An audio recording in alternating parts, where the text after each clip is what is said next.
Thank you all for being here. This will be somewhat a brief overview.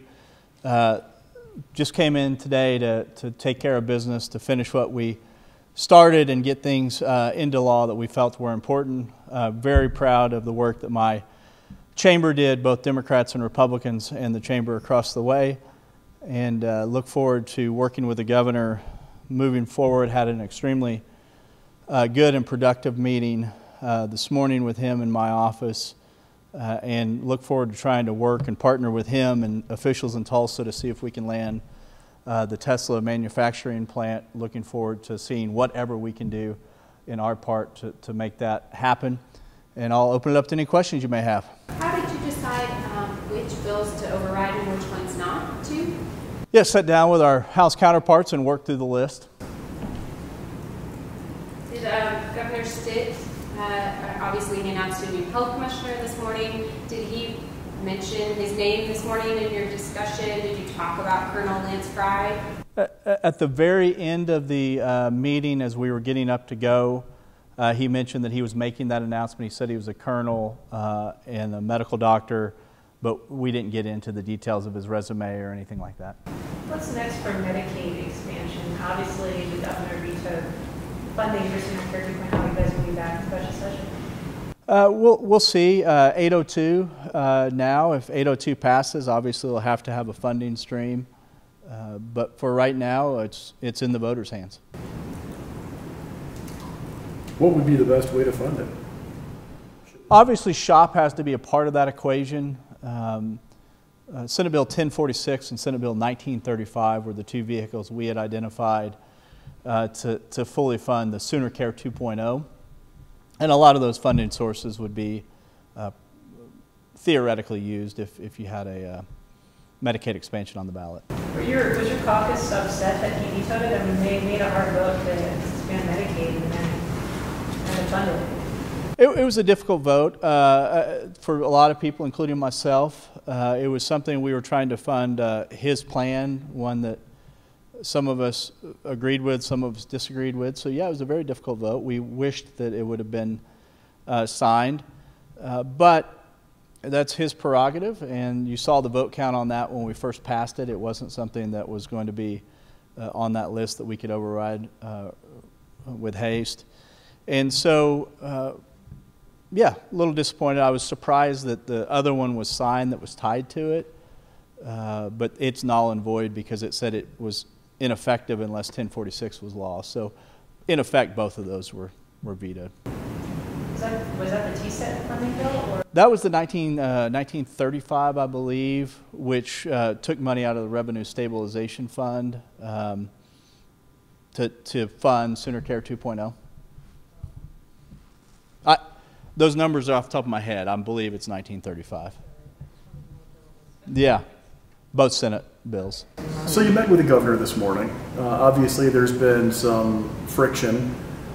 How would you characterize the discussion this morning, and how are we going towards repairing that friction?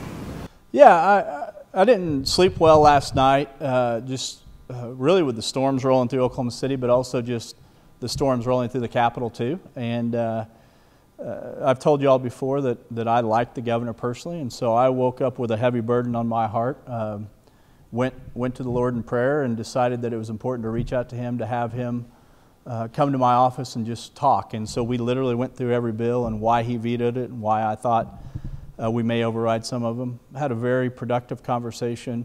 I look forward to trying to lock arms with him to land things like Tesla, to continue to put our state in a better position. We've had disagreements, but a lot of times you have disagreements in life, and that doesn't mean you can't work together. I like them. We had a good meeting, and we just, as the Senate, decided to take care of business. The House did as well, and without a lot of rhetoric or anything like that. Was he angry about these overrides? He was. You'll have to talk to him, but he was very at peace. He said he had said his piece, and I had said my piece. We walked out of there both of us in a very good mood, I would say.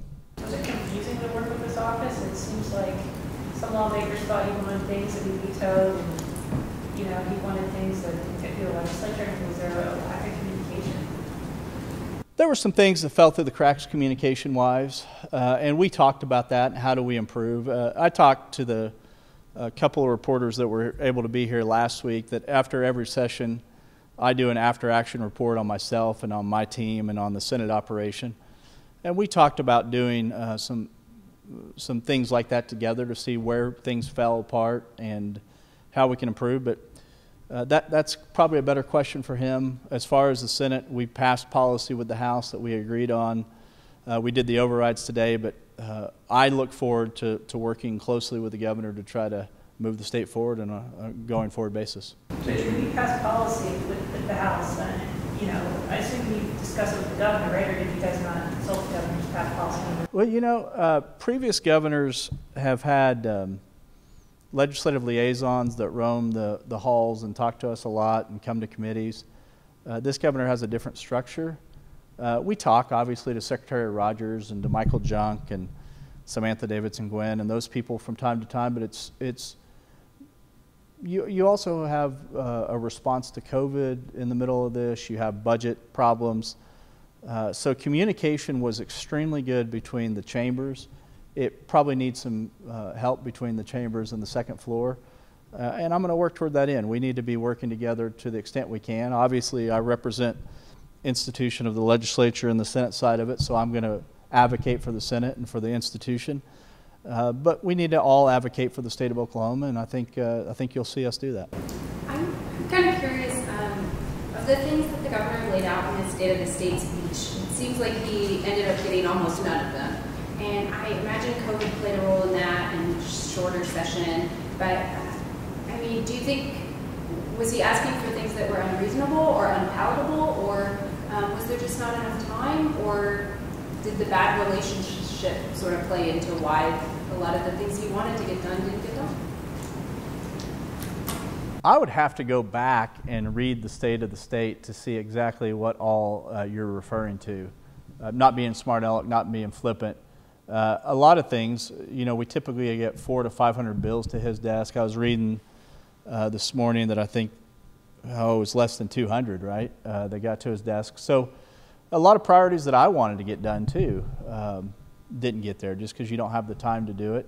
We took care of the budget. We took care of core issues that we felt important to take care of this time. I don't think it was a relationship deal. I think it was a lack of time and ability to thoroughly vet all these ideas. Did you get to watch the Festivus episode of Seinfeld together? No, I've watched that several times. I've never watched it. I've never watched TV with the governor. Yeah, but no, Festivus is one of my favorite episodes, and so. It's a good one. A lot of people wanted to know who won the pizza strings.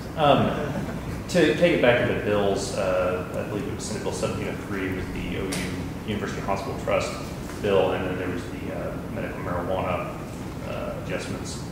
Could you touch on both of those and what maybe the decision was in the chambers not to pursue overrides with those? Yeah, 1703 I was hopeful on because we were hoping to get more residency slots to be able to get more doctors out in the field. So we actually saw that as a COVID-related bill in the Senate, and I'm sure the House did too. There was the $11 million sales tax cost to the state, and then $9 million to the city of Oklahoma City. And city of Oklahoma City kind of came in late, and that's not a knock on Mayor Holt or his lobbying team. I think they just weren't aware of all of it. And so they want to be at the table and help make those decisions. And I wanted to try to help bring parity between OU and OSU on their med schools, on how they're treated sales tax-wise, and to get more residencies filled and funded. We didn't achieve that this time, but we're going to still be laser focused on that. What about the marijuana? There were some issues with did you intentionally not take up the emergency? Was that an issue? And then more specifically, on what? I'm sorry, the HB 3228. Oh yeah, the marijuana. So marijuana bill was a lengthy bill that had a lot of changes. There was some concern last week on Friday. You saw us amend that to put in some language to protect municipalities. We made changes last year that this bill, when it came over to us, eroded. Whether or not that was an oversight or intentional, I don't know. But we wanted to protect that, and with that large a bill, when we found that, we were circumspect. What else may we not be seeing? And the governor's conversation with me this morning is just how long that was. Oklahoma, I've gotten mixed messages on whether or not if OMMA really wanted it or not, and so it just didn't make it to the finish line this time. Yeah, I heard mixed messages myself, and it was interesting because it was presented, at least on the House floor, as largely an OMMA request, and then I sort of heard yesterday that maybe the director really wasn't thrilled with some of it. Is that? Yeah, I've heard mixed messages. I have not talked to the director to get the perspective. I've just heard from different members, both House and Senate members, one telling me it's an absolute request and another one saying they have qualms and issues. And to be honest with you, a lot of my job is a numbers game. Do you have the votes or not to do something? And when I saw that there weren't the votes to do it, I didn't dig much deeper. I got to get the pro tem out of here, guys. Yeah, can we say one more do you question. have any statement about your colleague, Senator Ike Freeman? Yeah, praying for her and her family. I don't know any of the details other than that she was in an accident and seeking medical attention. Pray for her and want her to have a speedy recovery. And I know there were others involved in that, and praying for those families as well. I'm going to get one last in while Aaron's distracted. Did you pay Aaron to distract Aaron? Give me a donut. I'm curious, do you think that the legislature in the past couple weeks has done a good job of responding to the COVID-19 crisis? I know there were some bills, to protect healthcare workers, hospitals and stuff from civil liability, some businesses from civil liability, et cetera. We did the best we could with the information we had and the resources we had. I'm absolutely proud of the legislative institution. The House and the Senate worked, at least since I've been here, in unprecedented ways together. I really enjoyed working with Speaker McCall and his leadership team to try to address these issues, and I think we you can't solve every issue at the legislature, but the ones that we're able to address, we did, and we did it with, I think there will be real impact with it. All right, thank you.